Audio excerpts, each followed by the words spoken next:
একঘেয়েমি রান্নাবান্নায় একটু ভিন্নতা নিয়ে আসার চেষ্টা আমার সবসময়। আসসালামু আলাইকুম, আমি কাউসার নূপুর। সবসময় চেষ্টা করি সহজভাবে রান্নার পারফেক্ট ভিডিওগুলো শেয়ার করার। আর আমার চ্যানেলে আমি যেহেতু বাগান করি, তাই বাগান বিষয়ক অনেক ভিডিও শেয়ার করি। যারা এখনও চ্যানেলটা ঘুরে আসেননি তাদের কাছে অনুরোধ রইবে, প্লিজ চ্যানেলটা ঘুরে আসবেন।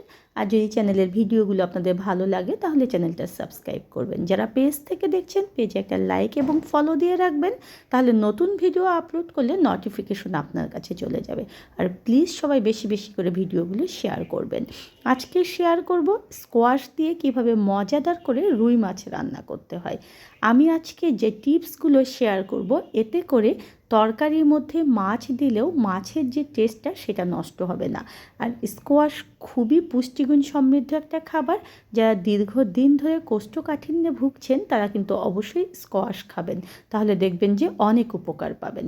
স্কোয়াশগুলো ফার্স্ট আমাদের ছিলে নিতে হবে। আর যে কোনো সবজি অবশ্যই কাটার আগে ধুয়ে নেবেন, তাহলে এর পুষ্টিগুণটা সম্পূর্ণভাবে এর মধ্যেই থেকে যায়, কারণ পানিতে ধোয়ার ফলে এর পুষ্টিগুণটা অনেকটা কমে যায়। দেখুন আমি এইভাবে করে কেটে নিয়েছি, আপনারা আপনাদের ইচ্ছে মতো কেটে নেবেন। এখানে আমি কয়েক পিস রুই মাছ নিয়েছি, আর রুই মাছগুলোর মধ্যে প্রথমে লবণ এবং হলুদ দিয়ে আমাদেরকে ভালো মতো মেখে নিতে হবে। চুলায় হাঁড়ি গরম করে একদম চুলার হাঁড়িটা যখন টকবকে গরম হয়ে যাবে তখন সেখানে তেল দিতে হবে। কিছু টিপস মেনে চললে দেখবেন যে আপনি যখন মাছ ভাজবেন বা যে কোনো কিছু ভাজবেন সেটা কিন্তু আর নিচে লেগে যাবে না। যখন তেলটা সুন্দর গরম হয়ে যাবে তখন এখানে কিছুটা লবণ দিয়ে দেবেন। আর এই কারণেই মাছটা যখন মাখবেন তখন কিন্তু একটু লবণ কম দেবেন। এখন এর মধ্যে মাছগুলোকে দিয়ে আমরা হালকাভাবে এপাশ ওপাশ করে ভেজে নেব। খুব বেশি করে মাছ যদি ভাজা যায় তাহলে মাছের মধ্যে মশলা যায় না, এটা সব সময় মাথায় রাখবেন। যে কোনো মাছ যদি আপনি তরকারিতে দিয়ে রান্না করেন তাহলে অবশ্যই এপিঠ ওপিঠ খুবই হালকা করে ভেজে নেবেন। মাছগুলো ভেজে তুলে নিয়ে ঠিক এই তেলের মধ্যে আমরা পেঁয়াজ এবং কাঁচামরিচের ফালি দিয়ে দিচ্ছি, আর একটু সামান্য লবণ দিয়ে দিচ্ছি যাতে করে পেঁয়াজটা তাড়াতাড়ি নরম হয়ে যায়। এখন হালকা ব্রাউন করে আমাদেরকে এই পেঁয়াজটা ভেজে নিতে হবে।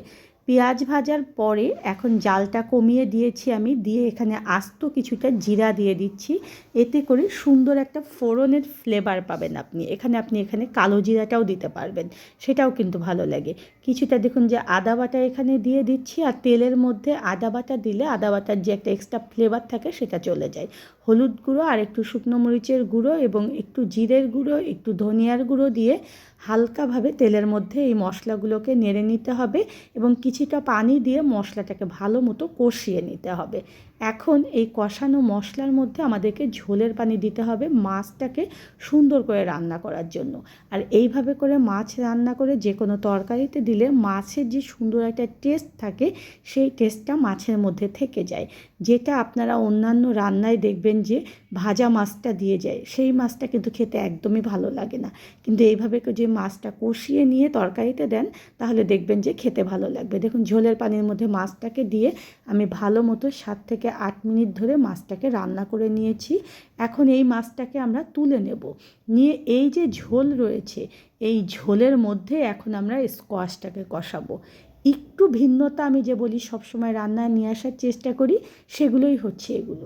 দেখুন স্কোয়াশগুলো এখন এই মশলার মধ্যে ঢেলে দিয়ে আমরা স্কোয়াশটাকে একটু কষাবো।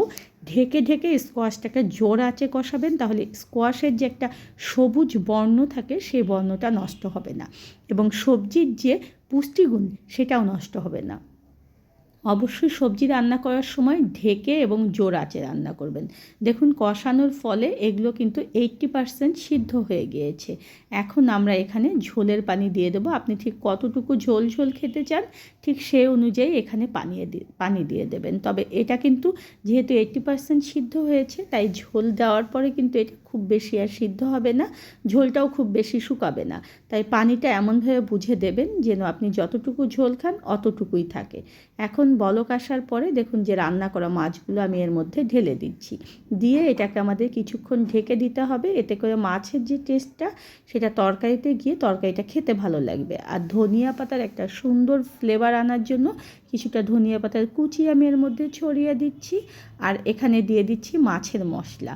মাছের মশলা মাছের স্বাদকে কয়েক গুণ বাড়িয়ে দেয়। আমি আমার চ্যানেলে কিভাবে মাছের মশলা তৈরি করতে হবে সে ভিডিও শেয়ার করেছি, ডেসক্রিপশন বক্সে আমি সেটার লিঙ্ক দিয়ে দেবো। এরকম আরও অনেক মশলার ভিডিও আমি শেয়ার করেছি, যেগুলো করে রাখলে আপনারা রান্না অনেক সহজ হবে এবং অনেক মজাদার হবে। কয়েকটা কাঁচামরিচের ফালি দিয়ে একটু কিছুক্ষণ ঢেকে দিতে হবে, তারপরে দেখেন যে রান্নাটা একদম হয়ে গিয়েছে।